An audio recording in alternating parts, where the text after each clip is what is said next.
meu anel de coco. Anel de coco do Corte. É coco, R$ 1. Beleza? Tudo bem? Começando mais uma live do Conde aqui com vocês. Lula livre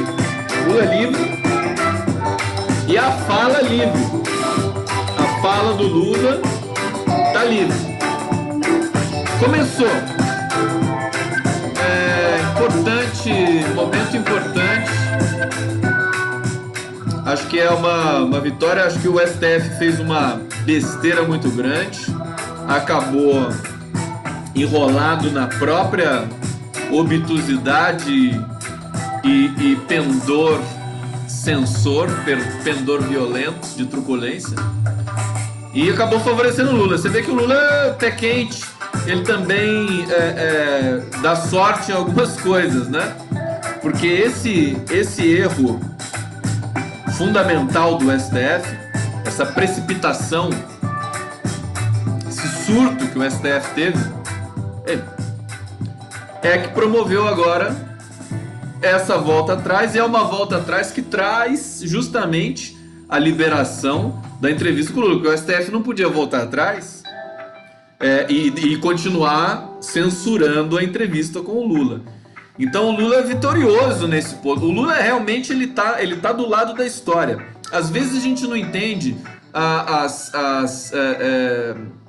os gestos do Lula, os seus atos, as suas ações, porque o Lula ele tem uma conexão com a história. É muito difícil ter isso. Nós não temos isso. Dificílimo você ter uma ligação. A ligação dele é com o povo e com a história. Então o raciocínio dele tem a ver com o tempo histórico.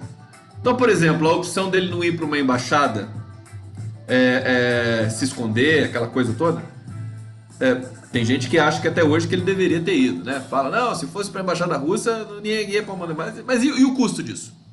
E o custo político disso? Veja, raciocínio nós temos de admitir, né, humildemente, que se tem um cara que tem a vida, a biografia dele, sai da miséria da fome, criança, vem pro sul, pro sudeste, trabalhar, se forma, vira torneiro mecânico, enfim, vira sindicalista, perde esposa e filho no parto,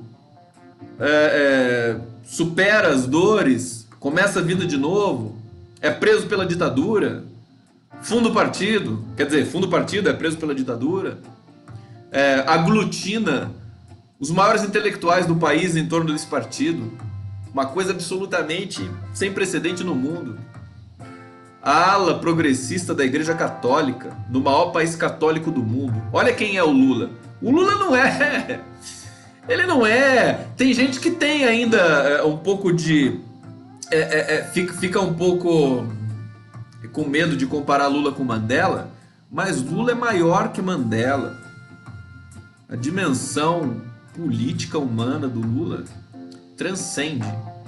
O brasileiro tem aquela coisa de vira-lata, ele acha que o outro é melhor, o Mandela é melhor, né? Você perguntar para alguém de direita que não, Mandela é melhor que o Lula. O Mandela que é um cara, né, que não pode ser, né, alguém de direita, não pode ser lido como alguém de direita.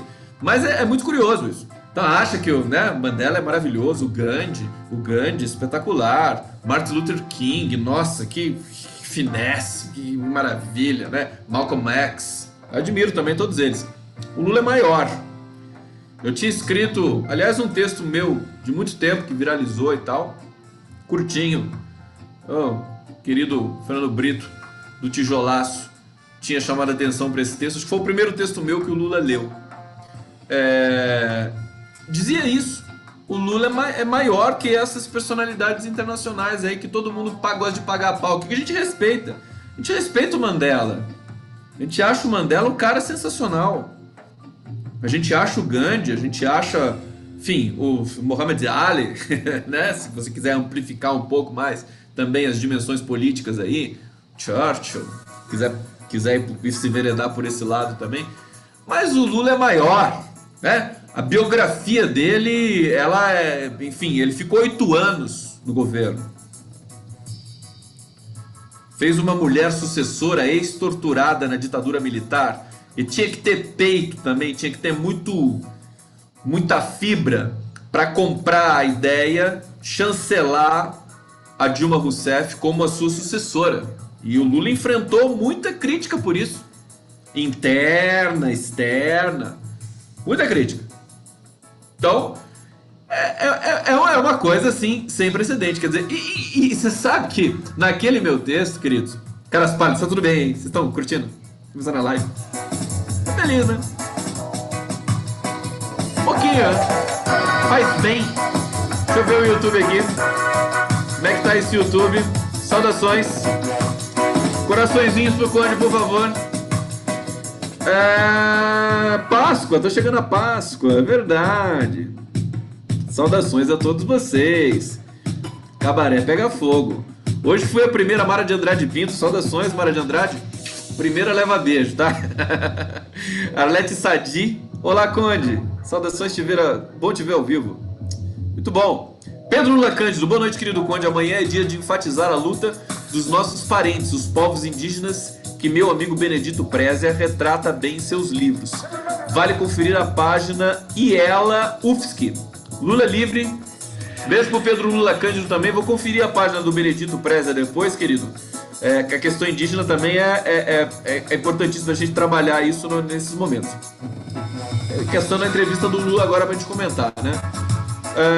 Jailson Romão perguntando aqui, por que soltar essa entrevista agora? Calma que eu vou explicar. Já expliquei um pouquinho, explico mais.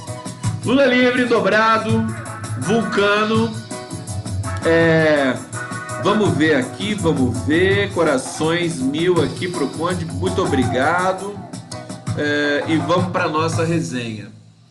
Gente, notícia... Bom, deixa eu só esticar um pouquinho mais essa compreensão. Olha minha caneca Lula livre. Caneca Lula livre. É legal?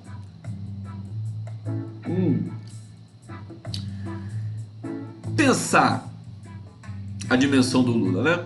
O Lula vai falar, ele vai dar entrevista, Florestan Fernandes Jr. vai entrevistá-lo, Mônica Bergamo também vai entrevistá-lo. Não sei se tem mais algum veículo que conseguiu autorização ou tratativa com o Lula para poder fazer a entrevista. Fato é que essa entrevista vai ser... Essas entrevistas, porque não vai ser uma só, né? Elas vão rodar o mundo, elas vão ter um impacto muito grande. E, bom, por que o STF autorizou? Porque não tinha mais como não autorizar. Depois dessa lambança que foi feita pelo Alexandre de Moraes, os ministros mais experientes perceberam o tamanho da besteira que o STF fez, produzindo aí quase que um estado policial dentro do STF, dentro do Supremo. Não é papel do Supremo fazer isso. Unanimidade, né? Foi unânime. Só o Jânio de Freitas que ameaçou defender o STF. Mas a essa altura do campeonato, não sei se o Jânio de Freitas vai conseguir prosperar nessa leitura, não. Fato é que foi um gesto absolutamente tresloucado do STF.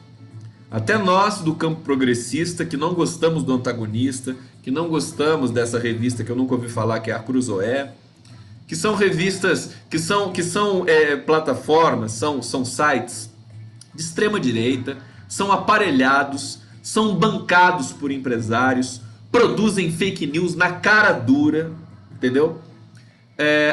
Mesmo assim, a atitude não é o STF que tem que investigar isso, não é o STF que tem que proibir esse tipo de coisa. Nós, do segmento progressista, ainda temos um rastilho de tentativa de permanecer dentro de algum tipo de institucionalidade. Tá no nosso sangue isso, né? Respeitar as regras. E a direita não é assim. Então a direita, o próprio antagonista, a Mônica Bergamo falou há pouco tempo aqui, o próprio antagonista, quando o Fux soltou proibiu, acho que a entrevista do Lula, não sei qual que foi o imbróglio lá e tal, o antagonista comemorou o STF proibindo a liberdade de expressão. Quer dizer, o antagonista é lixo. Deixa esses caras, Diogo Mainardi, essa escumalha aí, esse subproduto da cultura brasileira tão medonho. Deixa eles com o Olavo de Carvalho, esse pessoal aí, né? Ricardo Amorim, o Manhattan Connection, né? Esse pessoal da Globo News, extremistas, são da extrema direita. Eles não conseguem sequer. Sabe o que acontece? Eles acham que eles são intelectuais respeitados. O Diogo Mainardi mora em Veneza, ele acha que ele é um intelectual respeitado no mundo. Mas não é. Por isso que ele mora em Veneza. Ele é um apátrida. Não é brasileiro, não gosta do Brasil, detesta o Brasil. E não tem reconhecimento no Brasil. Não tem reconhecimento. Aí esses caras vão para o exterior porque de lá eles conseguem fingir que tem algum reconhecimento, né? Fica importante que esse público da Globo News, né? Essa classe média aí da Globo News é muito burrão, né? É um público burrão. Aí vê o Diogo Mainardi de Veneza com aquela biblioteca lá e tal, fala assim: ah, não, esse cara é importante, né? E não é nada, não é nada. E aí, mas assim, só para dizer que o antagonista, enfim, merece o repúdio permanente, que nós o ignoremos enquanto veículo de comunicação. Mas não é o STF que tem de proibir o antagonista de operar.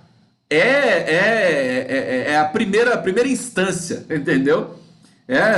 O antagonista é uma outra situação. E sempre quando a gente fala de liberdades de expressão e tudo mais, até o senhor. É que o Danilo Gentili é emblemático, né? Ele realmente produz ódio. Ele não produz humor. Então o caso dele, enfim, e o caso dele não tem nada a ver com o STF, tem a ver justamente com uma justiça aí funcionando nas suas. Né? É curioso, acho que o caso do Gentili. O Alexandre Frota também foi julgado agora, foi condenado a pagar acho que 50 mil para o Gilberto Gil, essas indenizações. Isso mostra que existe uma banda, um nicho da justiça brasileira que está funcionando. Tá certo? Na verdade, essa atrapalhada do STF desencadeou, portanto, um processo de revisão, porque a pressão foi muito grande. A pressão para o STF, depois desse... Quer dizer, foram 2 dias de massacre incessantes. Confundiu a cabeça de muita gente de esquerda. Tinha gente que estava falando assim: mas você vai atacar o STF? E depois como é que você vai querer que solte o Lula? Tá aí. Tá aí. Não é atacar o STF, cara pálida. Não é atacar o STF. Quem ataca o STF é a direita. A esquerda quer um STF digno. Um STF democrático que guarde a Constituição brasileira. Sabe? É aquela guerra semântica habitual que nós estamos acostumados a ver. E eu tento sempre denunciar aqui para vocês. Então, o STF caiu numa armadilha. Consenso já, assim, a notícia ela corre muito rapidamente. E aí foi obrigado, você vê que aí entra um pouco da sorte do Lula. Foi obrigado, com todos os senões, né, que nós temos de dizer aqui que o Lula não tem, ele não está preso porque ele não tem sorte. Aí eu vou até avançar um pouco mais essa leitura, porque na verdade essa prisão do Lula é como se fosse um reconhecimento da importância que ele tem, né? Porque ele foi preso por quem? Ele foi preso. A pergunta que você tem que fazer é: foi preso por quem, como e por quê? Por que ele foi preso? Por causa de um apartamento? Um apartamento meia boca no Guarujá? Um ex-presidente da República? Por isso que ele foi preso? Bom, nós estamos vendo aqui, conversando numa das entrevistas que eu fiz. Entrevista não, foi o papo com o linguista Pablo Arantes, linguista, me falou que, eu não sabia dessa notícia, o Jacob Zuma, presidente da África do Sul, também está sendo acusado por ter recebido um apartamento aí, que é fácil. Na verdade, o apartamento, o imóvel, para você fazer uma acusação criminosa transversa na esteira do lawfare, que é a perseguição judicial política, para erodir a imagem de um político de maneira criminosa, usando argumentos judiciais. O imóvel é a grande, como é que se diz, cúmplice, né? É o grande elemento ali para você poder produzir uma fraude jurídica. É mais fácil, porque daí você não tem de ter a materialidade. Por isso que eles usam imóvel. É o sítio de Atibaia. Quer dizer, o Lula não foi acusado de ter conta na Suíça. O Lula não foi acusado de ter dinheiro guardado embaixo do colchão, e que nem é crime isso, mas ele também não foi acusado disso. Ele não foi acusado de receber propina direta de algum empresário. Ele desafiou alguém a provar que ele pudesse ter feito isso. No processo do Lula, queridos, vamos lembrar agora, que é bom agora lembrar de muitas coisas. Agora que o Lula vai falar, é o momento da gente lembrar de muitas coisas. 73 testemunhas, todas inocentaram o Lula. Todas. Quer dizer, de 73 testemunhas, você só tem o Léo Pinheiro, que foi coagido a incriminar o Lula para ter a sua prisão provisória, enfim, pela prisão domiciliar e tudo mais. Quer dizer, foi pressionado, literalmente, como o Palocci também foi, por essa máfia da justiça que é a Lava Jato. É uma mistura de máfia com meninos que se auto-intitulam salvadores da pátria. E o tempo deles já foi. Não é que nem o Paulinho da Viola, meu tempo é hoje. O Paulinho da Viola, meu tempo é hoje. O tempo do Deltan Dallagnol foi ontem. Moro, meu tempo é ontem. Dallagnol, meu tempo é ontem. Então, veja, produziram. Como é que se produz uma fraude judicial? Com imóvel. É muito mais fácil. Se o cara não tem essa conectividade política no mundo das propinas e tudo mais, eles lançam o imóvel. O Juscelino Kubitschek foi a mesma coisa. Também foi acusado de ter um apartamento para sujar o nome dele. Eles repetem o mesmo protocolo criminoso ad infinitum, o tempo todo. E isso, enfim, é por isso que o Lula está preso. Tem muito brasileiro que não sabe. Tem brasileiro ainda nos grotões do Brasil que acha que o Lula cometeu algum tipo de crime. Que está sendo feita justiça com o poderoso. O Lula poderoso. O Lula é poderoso, mas ele não é como esses poderosos da elite, do topo da pirâmide brasileira, até porque ele nunca negou as suas origens. E é isso que deixa tão indignadas classe média, né, a elite, empresariado, porque queria que o Lula se bandeasse para o lado deles. Não, o Lula permaneceu leal aos seus princípios, à sua origem humilde. Família do Lula, família de trabalhadores, nunca empregou nenhum parente, né? Diferentemente do Bolsonaro, que emprega parente, e que na verdade, o caso é gravíssimo, né? A gente fica, parece que o Brasil está em delírio total, porque a avó da primeira-dama brasileira vive na miséria e nem ninguém tá nem aí, nem a Michelle, nem ninguém. Quer dizer, é uma coisa que acho que extrapola a possibilidade de uma, enfim, de uma leitura desse. É um desastre total. É um acidente jamais visto, político, social, na história do Brasil, na história talvez das nações do mundo. Então, o Lula é grande, ele vai... A fala dele, agora que ele vai dar a entrevista. Tem gente perguntando aqui quando que vai ser a entrevista. Eu acho que vai ser o mais rápido possível. Porque acho que se demorar, quanto mais demorar, mais à mercê e mais exposto a algum tipo de... porque pode aparecer um ministro, daqui a pouco vai cancelar a decisão soberana do STF, que não foi nem comunicada ainda. Esse é um furo da Mônica Bergamo, né? É um furo da Mônica Bergamo, que a Folha de São Paulo já manchetou lá. Então amanhã que vai ser oficialmente comunicada essa liberação, essa suspensão da decisão do Luiz Fux, que acabou sendo também levado de arrasto junto com Antônio Dias Toffoli, que perdeu a parada. E o Alexandre de Moraes só estava ali coordenando a investigação do STF e tudo mais, aquela coisa meio grotesca do STF investigar pessoas assim sem a menor expressão. O site antagonista também não tem expressão, não tem profundidade, não tem capilaridade no país. E aí a voz do Lula vai aparecer. Então acho que nesse sentido nós temos aí um sopro de esperança, porque se o Lula já vai falar, né? Se ele vai poder falar, é porque a coisa realmente... Acho que existe uma saturação em todo o sistema.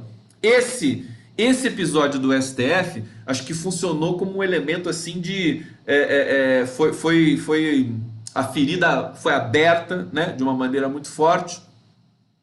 E agora a gente vai ter uma reorganização rápida e a consequência imediata é a liberação da entrevista do Lula, né? Então, Florestan Fernandes Júnior, jornalista, Mônica Bergamo e mais alguns jornalistas que eu não sei ainda todos que propuseram aí essa entrevista com o Lula vão para Curitiba, devem estar nesse momento já se dirigindo para Curitiba, que não pode perder tempo realmente. E a voz do Lula, quer dizer, o que o Lula vai falar nesse momento para o país? A gente acha que a gente já sabe tudo que ele vai falar, mas não é bem assim, não. Cadê o meu som? É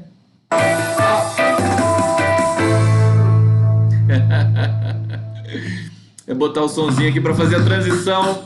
O primeiro para o segundo bloco da live do Conde. Saudações a todos vocês. Estão curtindo aqui a live do Conde? O público no Facebook tá muito lindo hoje, muito bom. Coraçõezinhos para mim. A transmissão aqui também no YouTube. Deixa eu ler aqui alguns comentários, deixa eu controlar toda a minha parafernália aqui. Fabiano Franca dizendo, Sol Léo Pinheiro, Corréu pressionado, né?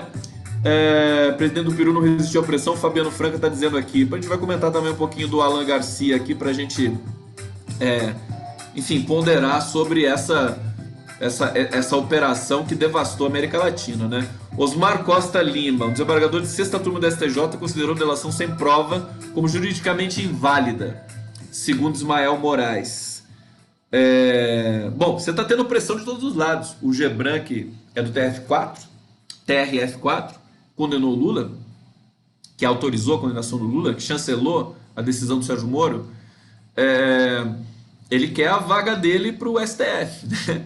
Então, eu acho que a gente está num momento de esgarçamento dos poderes e que eles não tiveram outra opção nesse momento, que sentiram a pressão de toda a imprensa, não só a imprensa tradicional corporativa, como a imprensa livre, a imprensa independente, os jornalistas independentes pelo Brasil. Bom, Sueli Gonçalves Machado da Silva, espero que seja publicada a entrevista completa, sem cortes. Todos nós esperamos. Não se preocupe com isso, porque, enfim, com corte ou sem corte, né, o Lula vai falar. Cibele Vieira Cooper está falando aqui. Joaquim de Carvalho DCM disse que o canalha Deltan quer o lugar da Doge, tudo armado pelo Moro. Aí ferrou. Joaquim de Carvalho é sensacional, né? Grande jornalista. E isso também tá aí. Os comentários são muito intensos, né? Que o Deltan Dallagnol quer a Advocacia Geral da União, né? E todos eles são carreiristas, né? Eles só pensam nisso, né? Essa carreira do Ministério Público, esse direito concurseiro, né? A verdade é, como o Wilson Ramos Filho, grande cronista, grande jurista, Wilson Ramos Filho Xixo, cunhou, né? O direito concurseiro. O que eles querem na vida? Eles não querem resolver problema de ninguém, problema do país, não querem combater corrupção, coisa nenhuma. Eles são ambiciosos, eles querem ascender na carreira. É isso. Seria bom se o topo da carreira para o Ministério Público fosse nos Estados Unidos. Enfim, vai lá, vai embora daqui, né, no topo da sua carreira, para deixar a gente em paz, trabalhar em paz aqui no Brasil. Klaus Caos Pam Pam. Eneida Posser, o Moro já está articulando para boicotar a entrevista. Deve estar de cabelo em pé. Verdade, você tem razão. Mas nessa altura do campeonato, depois do que o STF promoveu de estresse institucional do Brasil, acho que não tem volta. Agora não tem volta. Se bloquearem essa entrevista do Lula de novo, acho que daí o que vai acontecer? Nós vamos ter uma massa muito mais densa de segmentos normalmente alinhados ao empresariado e ao poder, etc., voltando, falando assim, não, todos eles vão sendo empurrados para o Lula. O Lula só vai recebendo ali. Ele só vai recebendo apoio. Ele está dentro da prisão, está recebendo apoio. Que, fatalmente, por exemplo, a Mônica Bergamo, que é da Folha de São Paulo, está celebrando a liberação da entrevista.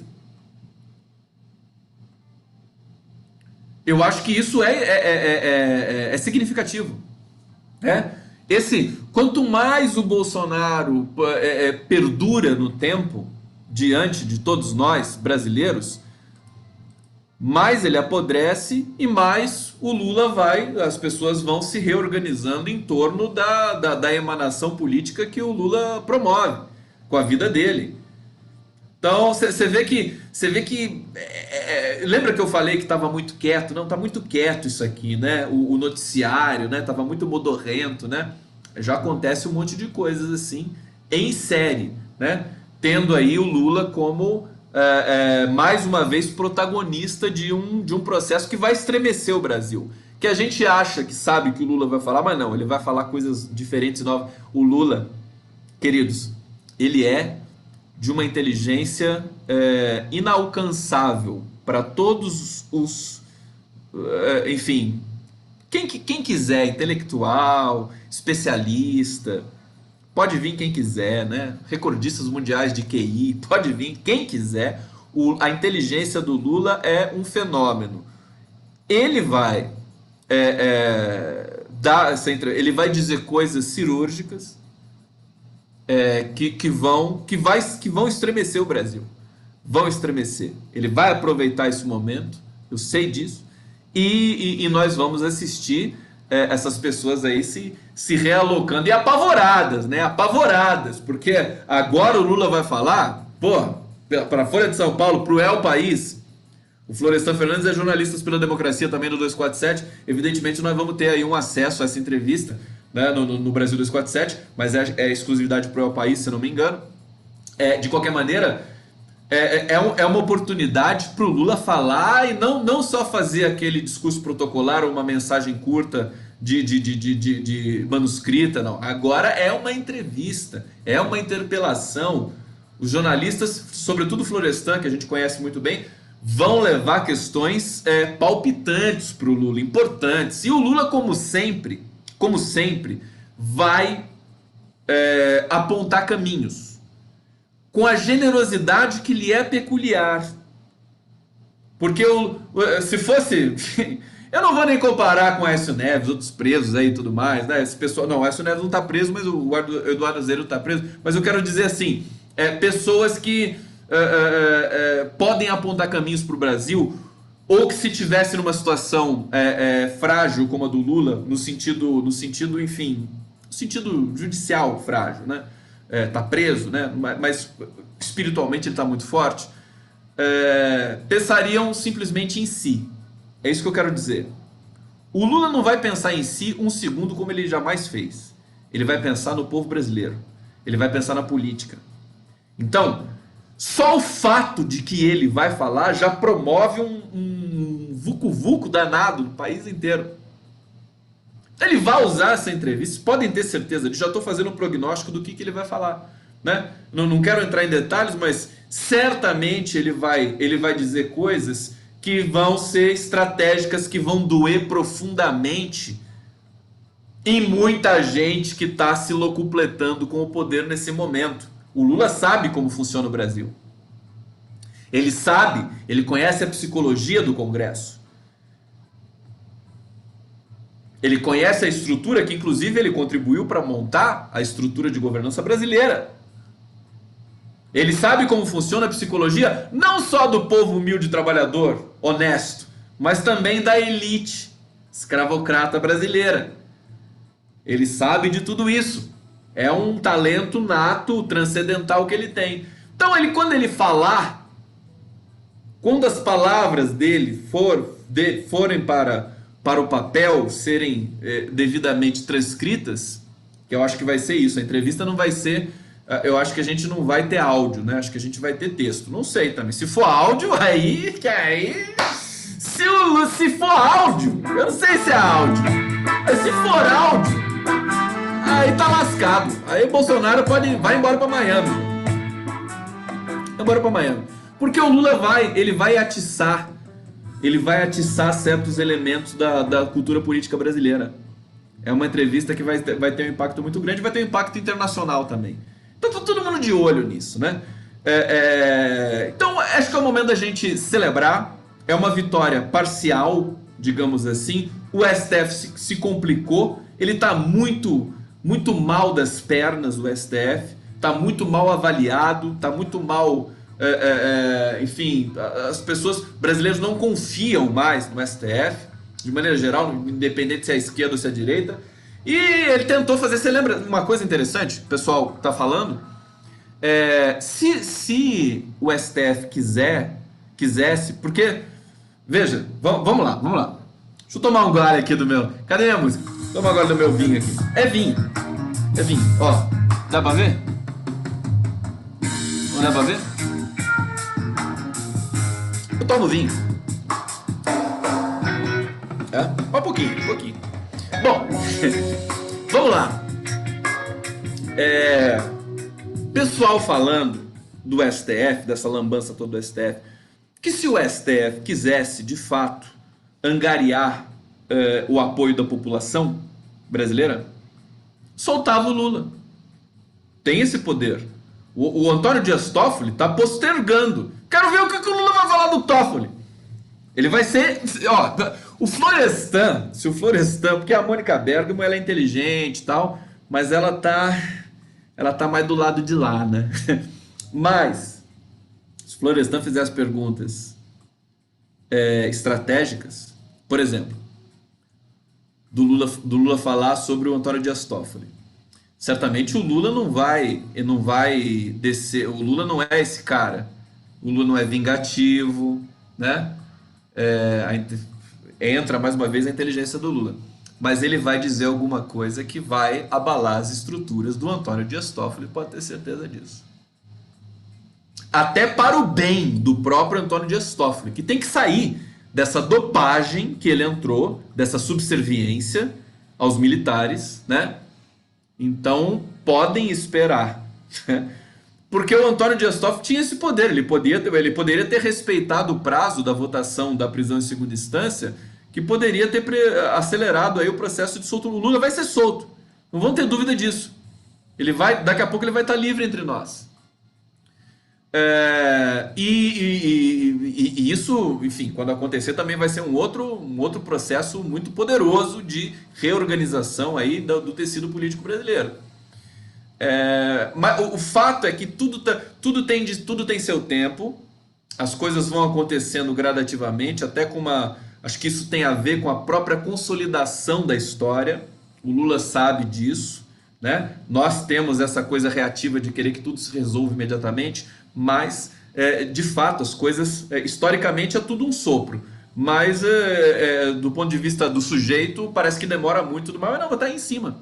Quer dizer, 1 ano de prisão política, agora você começa a ter aparentemente um afrouxamento desse processo de perseguição. Vamos ver até onde vai. Aí eu me lembro, porque esse movimento do STF, deixa eu concatenar um pouco o meu argumento de entender que o STF está liberando a entrevista com o Lula nesse momento para não ficar tão mal na fita, dentre outras coisas importantes.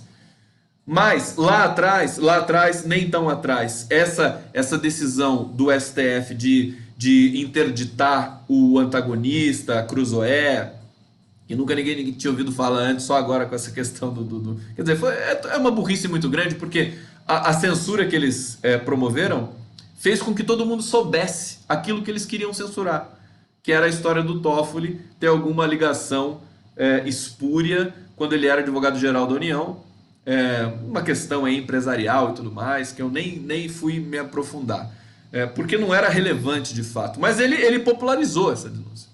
Ele acabou popularizando com esse porrete da censura que o STF acabou embarcando. E contrariou os ministros mais experientes, como Celso de Mello, como Marco Aurélio Mello, o Gilmar Mendes, né?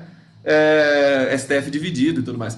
Então, o movimento, eu tinha tuitei sobre isso, né? Parecia que eles estavam querendo o apoio do segmento da esquerda.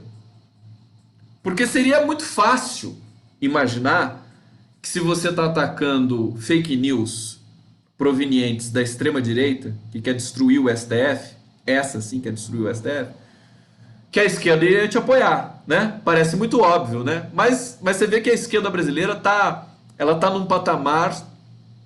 Eu não gosto de cuspir no prato onde eu como, né?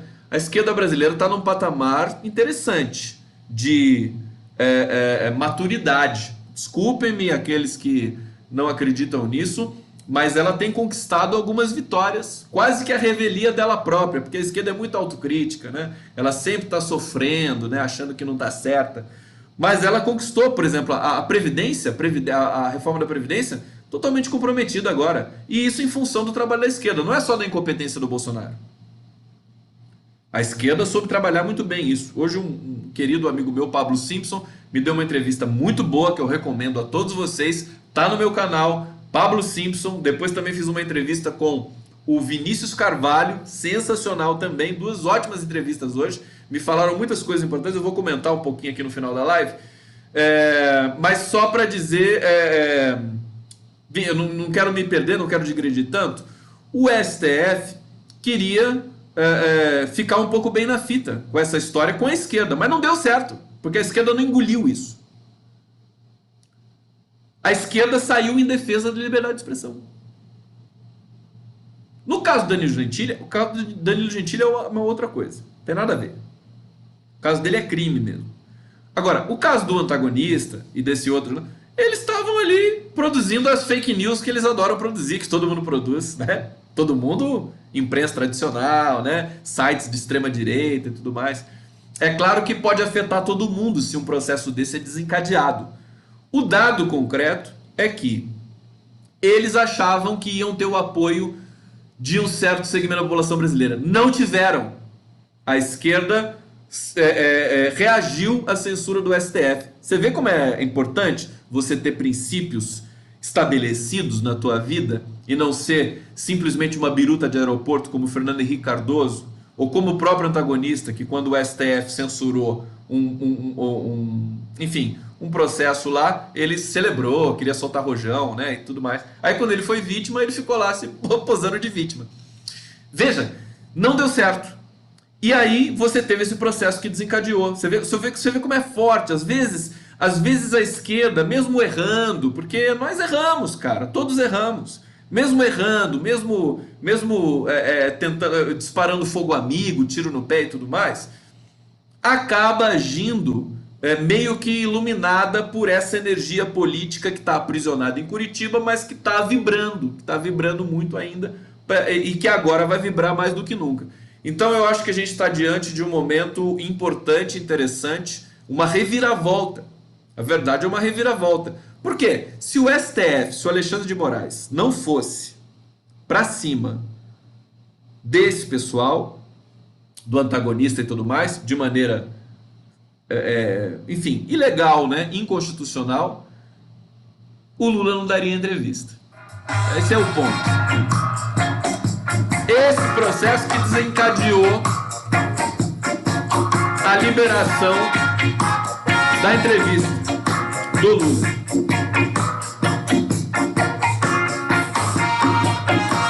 Bom, com base nisso, vamos esperar agora, vamos esperar que a coisa aconteça e se concretize o mais rápido possível.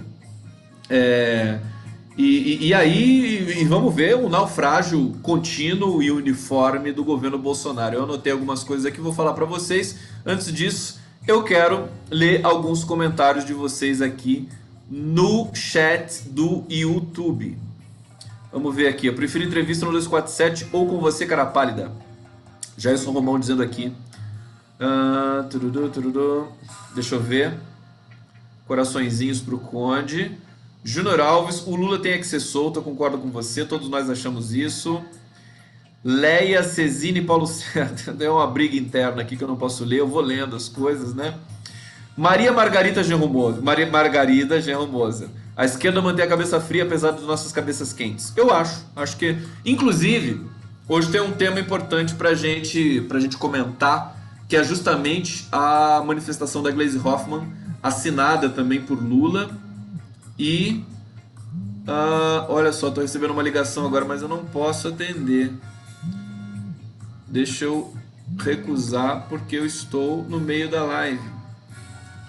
Retomar a live. Oi, tô de volta. É o seguinte, Glaze escreveu um artigo para, junto com o Lula, junto com o Paulo Pimenta e o Humberto Costa. Um artigo muito forte. Vai na esteira, por exemplo, eu acho que o discurso tem esse poder, né? O Lula escreveu um artigo na Folha de São Paulo, um ano da sua prisão. Um ano da sua prisão. Depois, a Dilma Rousseff acabou de escrever um artigo para o Brasil de Fato, que é um site sensacional de notícias, falando dos 3 anos do golpe.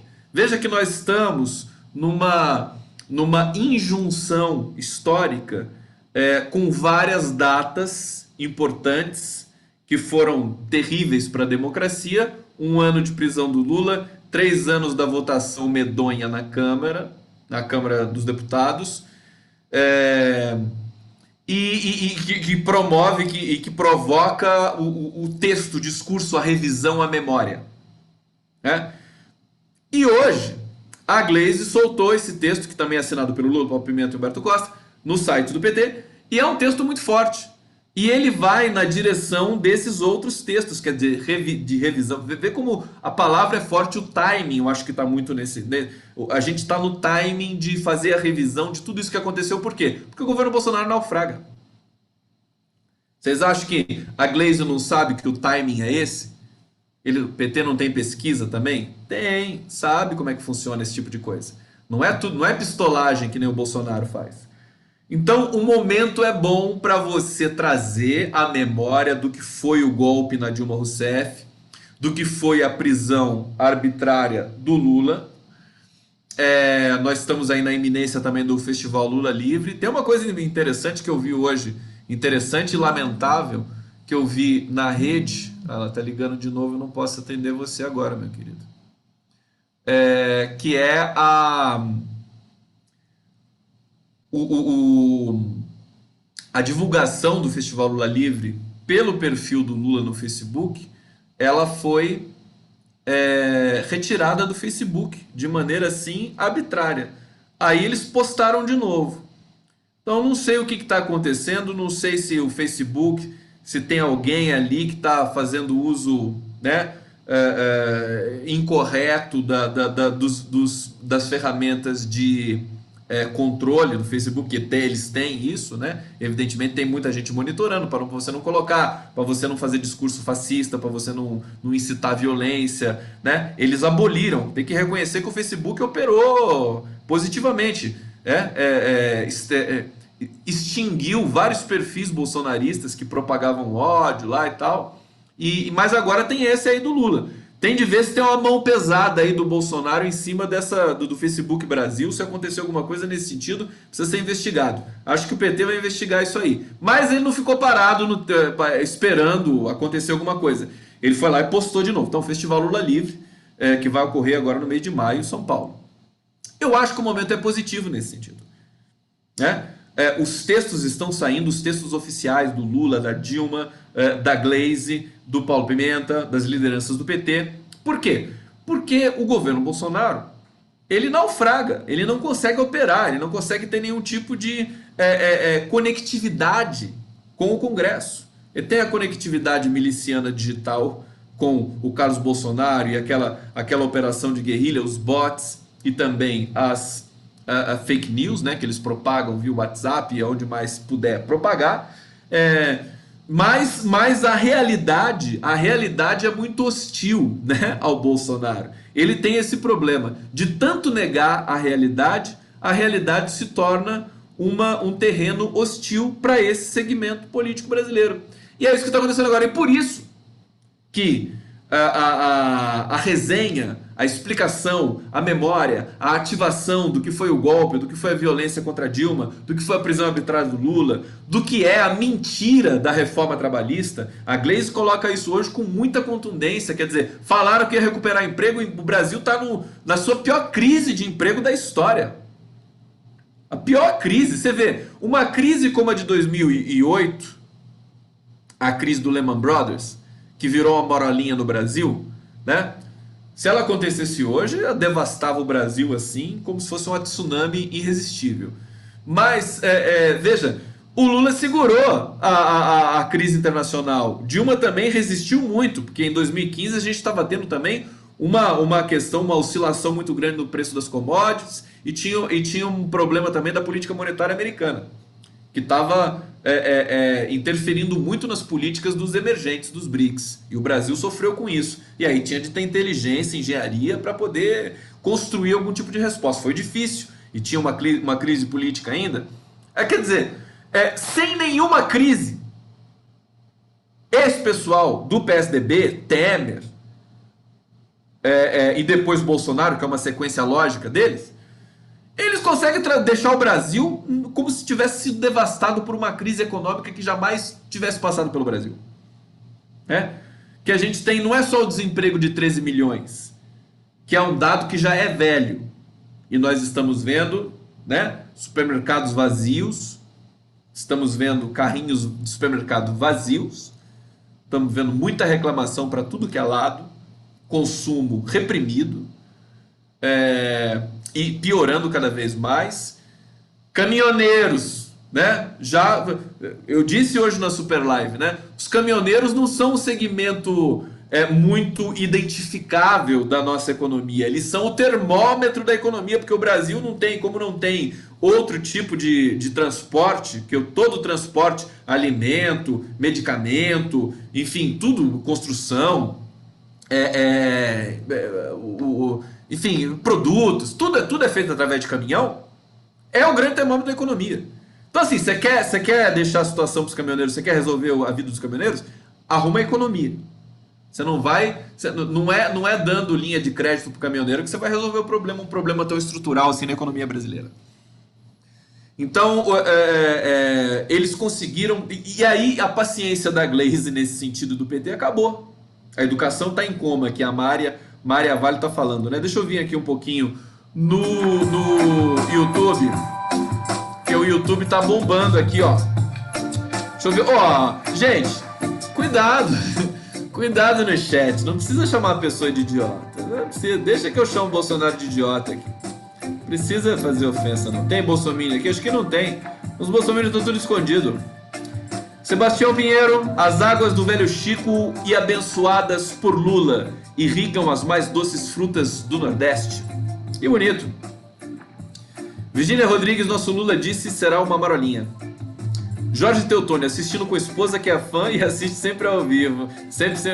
Obrigado, Jorge Teutônio, um beijo pra você, pra família, pra esposa. Pessoal assistindo aí a live do Conde nas suas casas. Muito obrigado pelo prestígio, pela presença. Muito boa audiência aqui no canal do Conde. Muito obrigado, Jorge Teutônio. Então, Edson Ávila, alguém ainda não compreendeu que essa merda tudo que está acontecendo no Brasil começou logo na sequência do golpe na Dilma? É exatamente isso. É isso que a gente está vendo. Aliás, tem uma notícia cultural muito importante hoje para vocês, hein? Ver mais alguns comentários aqui, coraçõezinhos. Obrigado, Conde, por nos ajudar. Condão essencial, valeu. Chapecó, cadê o povo do Nordeste que eu amo? Cadê o povo do Nordeste que eu amo? Vou sempre pedir aqui, né? Maravilha essa notícia. Lula vai falar, greve vai voltar, povo nas ruas a favor da democracia. A gente está num momento importante. A gente não pode subestimar. Acho que não pode subestimar os movimentos tradicionais da história. Veja, hoje eu conversei com um intelectual assim, extremamente preparado, uma pessoa, professor da Unesp, professor de literatura, Pablo Simpson, e ele fez uma leitura assim, uma entrevista que eu fiz com ele que está no meu canal, de que nós possivelmente estamos no meio de um romance russo, porque o romance russo tem certas características narrativas que se assemelham, segundo o Pablo Simpson, ao que está acontecendo politicamente no Brasil nesse momento, e no mundo talvez, porque, por exemplo, a questão do incêndio da Catedral de Notre Dame, a significação do fogo, né?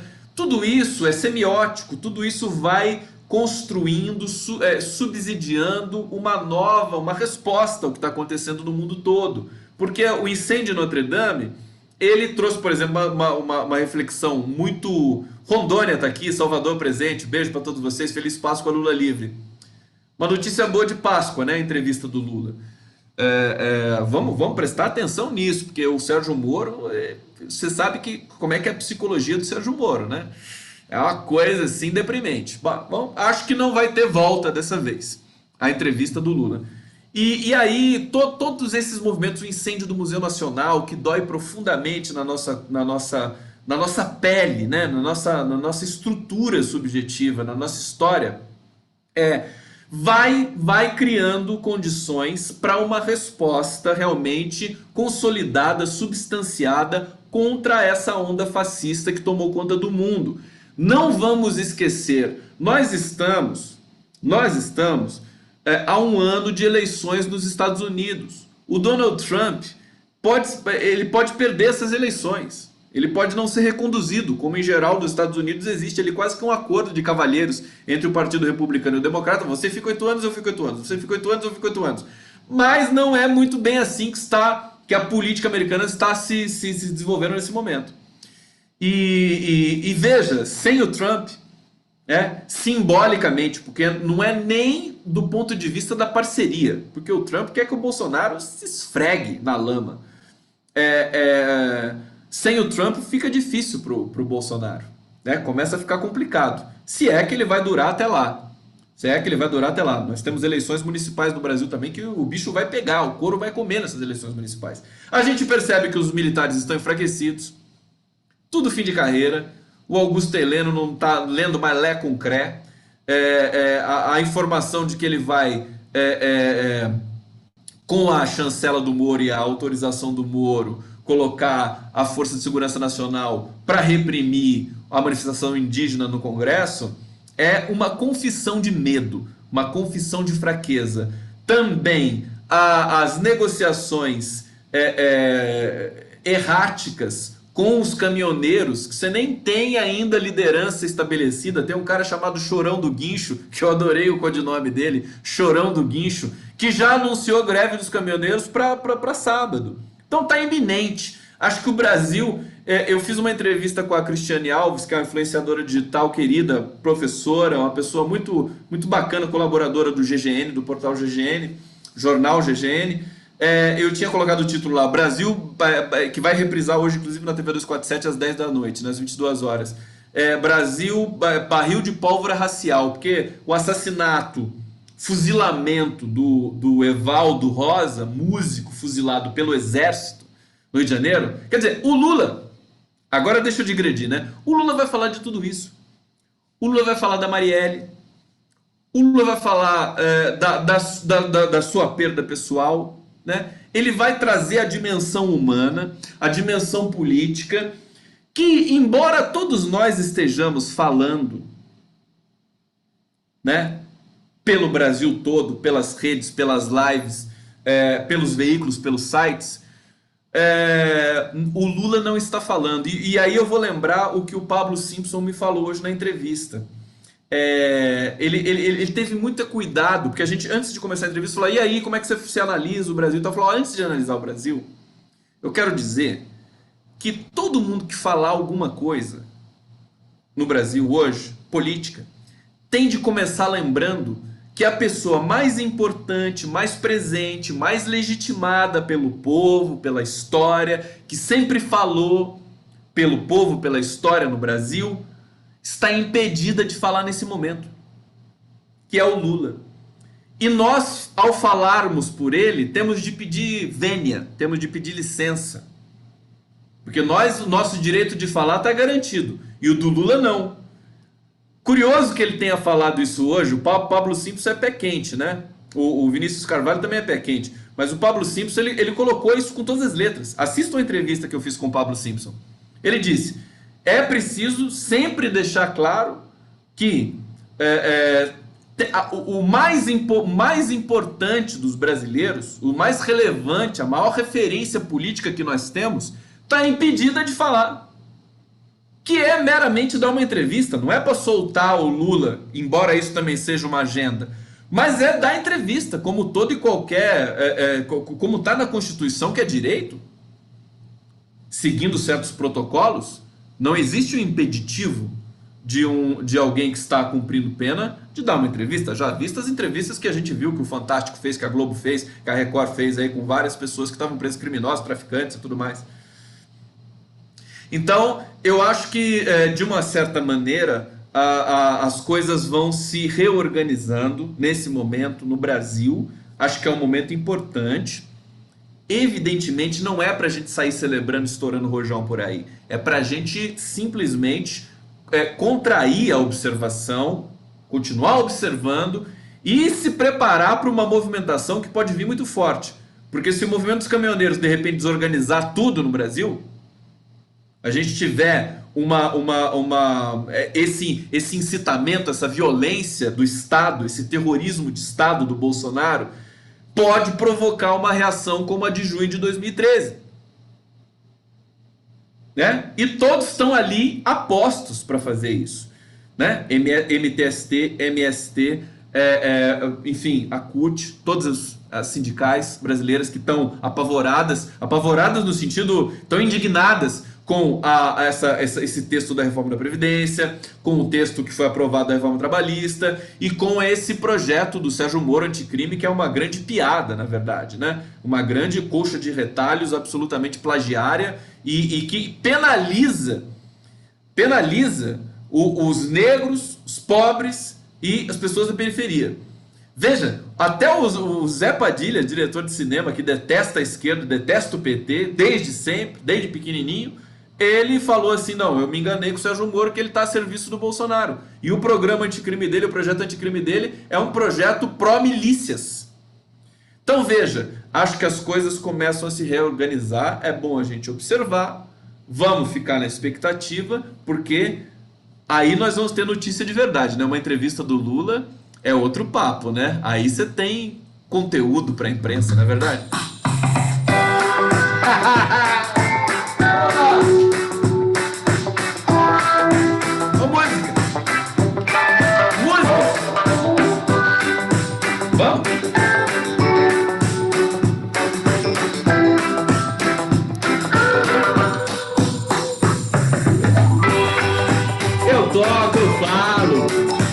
Controlo, eu sou DJ, é o Bombril, Conde é o Bombril.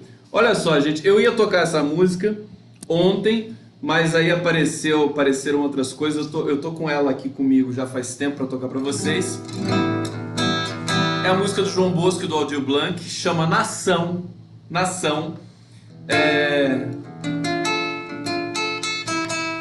Música que eu gosto muito, vamos lá?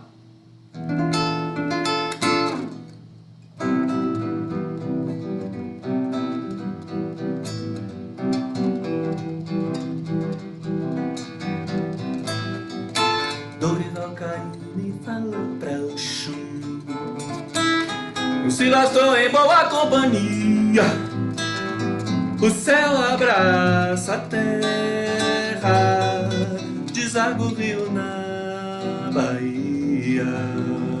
Dorival Caymmi falou pra Oxum. Se nós estou em boa companhia, o céu abraça a terra, deságua o rio na Bahia. Geve, minha sede é dos rios, a minha cor é o arco-íris, minha fome é tanta. Planta, flor irmã da bandeira, a minha sina é verde amarela, feito a bananeira. Ouro, cobre, espelho, esmeralda, no berço esplêndido a floresta em cauda, manjedourada, alma, lavar água, sete quedem, chama, cobra de ferro, rosto, maré, homem e mulher na cama. Dorival Caymmi falou pra Oxum. Silas estou em boa companhia. O céu abraça a terra, deságua o rio na Bahia. A segunda parte. Gigi, tuas asas de pomba, presas nas costas com mel e dendê, aguentam por um fio. Sofrem o bafio da fera, o bombardeio de Caramburuba sem a da Anguera. Gesido a boca do lixo, escarra o sangue de outro hemopitise no canal do mangue. O Irapuru da cinza chama, rebenta a luça, o chumaré dança em teu mar de lama. Todo Valcaribe falou pra Goxim, o Silas estou em boa companhia. O céu abraça a terra, deságua o rio na Bahia.